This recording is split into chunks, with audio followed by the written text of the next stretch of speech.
फिर जब भक्ति मार्ग पर चल पड़ते हैं, घना सामान धर के सिर पर नहीं चला जाता है, ये परंपराएं हटानी पड़ेंगी। और जैसे भगवान रखे न्यो रहना पड़ेगा। जैसे कर का जहर का रंग हो रही हो, कहो कौन तीस खावे राम रंग हो रही हो।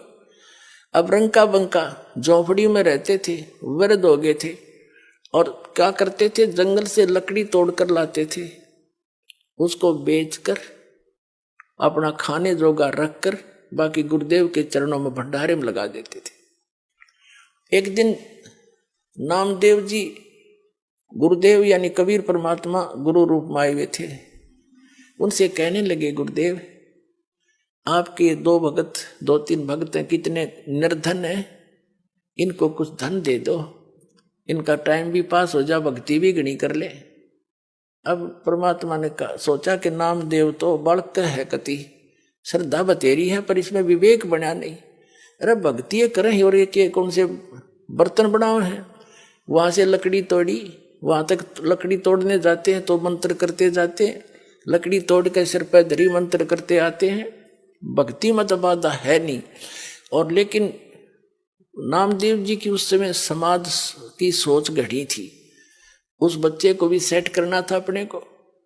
तो परमात्मा ने कहा, भाई ठीक है, चल धन दे देता हूं, पर मैंने कोशिश बहुत करी है भाई, ये रखते नहीं धन ने, मैं देता हूं, ये सारा दान कर देते। नो बोला जी ना दान दो, पैसे दो, बोला ये लेते नहीं और ना मांगते कभी मेरे तय।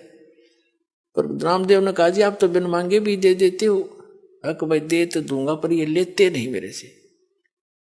अब नामदेव जी के गला उतरा नहीं, भाई इतने दुखी हो रहे, क्यों ना लेंगे पैसा, तो ले ही लेंगे ये।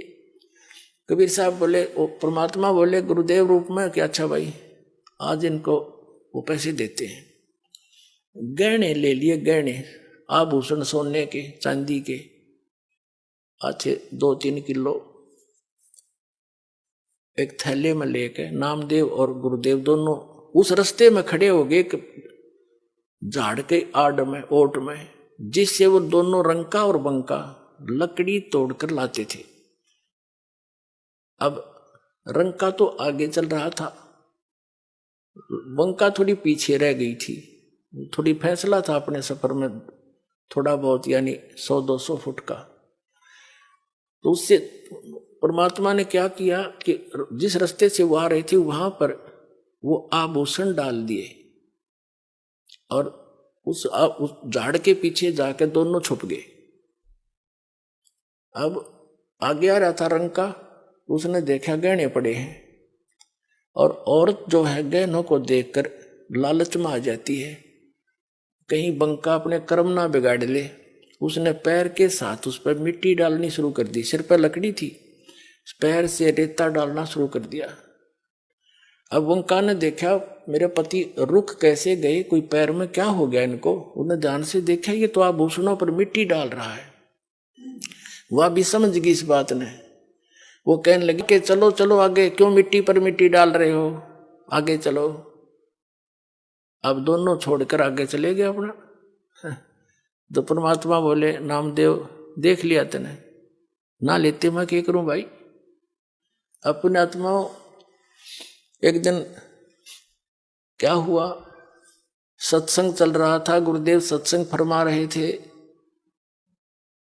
और रंका और बंका दोनों पति पत्नी सत्संग में विद्यमान थे। चर्चा चल रही थी। अकेली लड़की घर पे थी, झोंपड़ी में बाहर बैठी थी चारपाई पे वृक्ष के नीचे। झोंपड़ी में आग लगी, सारे कपड़े वपड़े वो सारे जल गए। लड़की भागी आई, अब पिताजी माताजी क्या हो गया, आग लगी झोंपड़ी में, सारा कुछ स्वाह हो गया। बेटा और के बच गया, एक चारपाई बच गई, बाहर रखी थी, मैं बैठी थी। ने बोले उस चारपाई ने भी उसमें डाला बेटा, है वह भी जल जा, खत्म हो। भक्ति में बाधा तो ना बनेगी, आग लगी तो बाधा हुआ, उसकी और चिंता रहोगी। अच्छा बैठ जा, बैठाएंगे भक्ति सुनाएंगे अपने ठाठ से। तो कहने का भाव पुण्यात्माओं, जब इतनी दृढ़ता आवेगी तो भगवान दूर नहीं है। बहुत से प्रमाण उस मालिक ने स्वयं बना दिखाए हैं। अब क्या बताते हैं, जो प्रसंग इस आज के सत्संग में बहुत से प्रसन्न हल होंगे आपके। जैसे एक तो ये है कि हम किसी संत की पूर्व की करामातों से प्रभावित होते हैं, उनकी यादगारें बना रही वहां पूजने जाते हैं। तो वो थे पहले जन्म के पुण्यकर्मी प्राणी, आगे चार्जर मिला नहीं, पिछली बैटरी जब तक चली वो खूब अच्छे दिखे, और फिर मर के अगले जन्म में अन्य योनियां प्राप्त की, वहां उनकी पूजा हो रही है। ये काल का जाल है। पिछले ही तप से होते हैं पूर्ण हंस मुराद, ये पिछले तप से ऐसी लीलाएं हो जाती हैं, लोग उनके पीछे लग जाते हैं। काल यही चाहता है कि ये भी अपना भ्रमित हो जाए और नष्ट हो जाए। जो उन संतों से लीलाएं हुई और तुम 3-4 पीढ़ी से उनकी पूजा कर रहे हो, तुम्हारे से कोई हुई? क्यों नहीं हुई? तुम्हारे पास वो बैटरी चार्ज है, उनके पास बैटरी चार्ज थी, और चार्जर उसके पास उनके पास भी नहीं था, आगे उनके पास चौड़ चपट कुछ नहीं। तो कहते हैं नामदेव जी पहले ओम नाम की भक्ति करते थे, और ये लीलाएं जो कुछ भी हुई, विठल ने मंदिर का फिरना, विठल भगवान ने दूध, मूर्ति ने दूध का पीना, पत्थर ने दूध पिया, ये उसके पिछले जन्म की बैटरी चार्ज थी। इस परमात्मा ने ही लीला करके उसकी इज्जत रखी और वो पूजा के पात्र बन गए भोली जनता में। तो परमात्मा ने उसको समझाया कि अब इस मंत्र से, ओम से तेरा कल्याण नहीं होगा, सिद्धियां अवश्य आ जाती हैं, और ये भी तेरे पूर्व जन्म की है, अब वाली तो तुझे आगे मिलेंगी जो तू कर रहा है। और हम जो बताएंगे साधना, वो मंत्र ऐसा ट्रीटमेंट है, अनावश्यक वस्तु आपके कर्मों को काट के और सीमित बना कर रखेगा, आपको भक्त बना के रखेगा, उससे मुक्त होगा। नामा छिपा ओम तारी, पीछे सोहम भेद बिचारी, सार शब्द पाया जद लोई, आवागमन बहुड़ ना होई।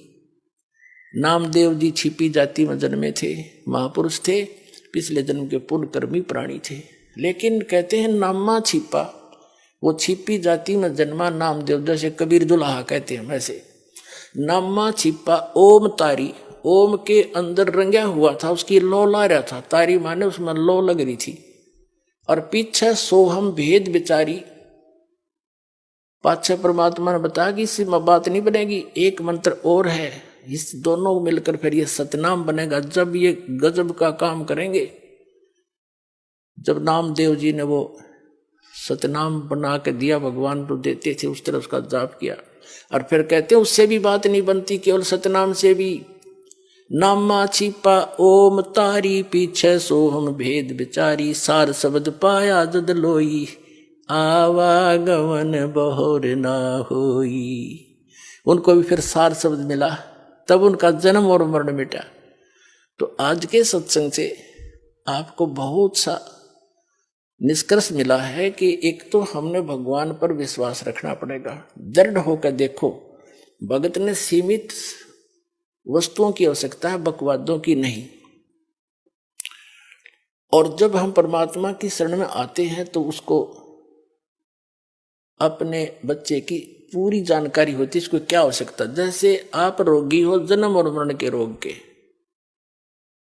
और ये बरवाला हॉस्पिटल उस रोग के काटन का, आप इस दास के ट्रीटमेंट में आगे गौड़ कबीर गिवन या ट्रीटमेंट है जो दास आपको देता, तो वही दिया करते थे।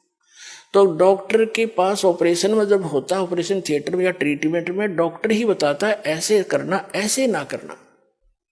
तो और फिर मरीज अपनी चलाता है, तो उसने मरना है फिर मर। कबीर साहब कहते हैं औखद खावे पत्थर है, और तब होवे उपचार, यानी औखद औषधि ले और पत्थर है, यानी वो ऐसी चीज नहीं खावे, यानी जो मना कर रखे खाने के लिए वो वस्तुएं नहीं खावे, और पत्थर है यानी परहेज रखे, और तब उसका ट्रीटमेंट होगा। और फिर डॉक्टर को क्या पता नहीं इसको किस चीज की आवश्यकता है, 1 मिनट में इंजेक्शन लाओगा और सारी रिकवरी कर देगा। तो आपको जब आप इस परमात्मा की शरण में आ गए, तो आप जी ने फिर ये चिंता, ठीक है अपना दुख तो बता सकते हो, मुझे ये तकलीफ है, डॉक्टर को बताना तो पड़ता है, फिर काम उसका है, उसको कैसे ठीक करना है। अब कौन से को पहले करना है। जैसे कोई एक्सीडेंट हो गया बालक, और उसका टांग टूट गई, और एक जगह से ब्लड घना पर गिर रहा है, अब ब्लड निकलने का दर्द तो है नहीं, और टांग की टूटे हुए का घना दर्द चल रहा है, मर गया, हाय मर गया। लेकिन वो डॉक्टर उसके उस मर गया पर ध्यान नहीं देगा। वो उसने देखेगा ये खून कहाँ से रिस रहा, पहले उसका ऑपरेशन करेगा। इतना रोलन दे थोड़ी देर, जब उस मर गया की तरफ ध्यान देगा तो उसकी जान सचमुच मर जाएगा। इतना पीड़ा है। तो पुण्यात्माओं, आप यहाँ आए हो, आपको कोई भी भयंकर कष्ट दिखाई दे रहा है और वो अभी तक मालिक ने नहीं निवारण किया है, तो ये सोचना कि आपका कोई और भयंकर कष्ट है जो आपका जान लेने वाला है, उसको टालने के लिए आपका प्रयत्न किया जा रहा है। उसने 2 दिन पीछे कर देंगे। तो आप विश्वास करना इस मालिक पर, अपनी ना चलाना। मैं इतनी बार आ लिया, मैंने इतनी जोत चढ़ा ली, मैंने पाठ भी करवा लिया, लगा रहे, पेट में दर्द हो जा, एक गोली से ना हो तो डॉक्टर ने कहा एक और खा ले भाई, उससे भी ना हो तो कहा एक और खा, इसने इसी से होगा। तो जो आप कर रहे हो दान पुण्य सेवा सिमरन, इसी से राहत होंगे, नहीं हो तो और मंडा रहे। तो इस तरह आपका यू कल्याण होगा। और ये है भक्ति मार्ग। इस पर इस तरह चलोगे तो परमात्मा आपको हथेली पर रखेगा। पुण्यात्मा सत्कर्म लेना। बोलो सतगुरुदेव।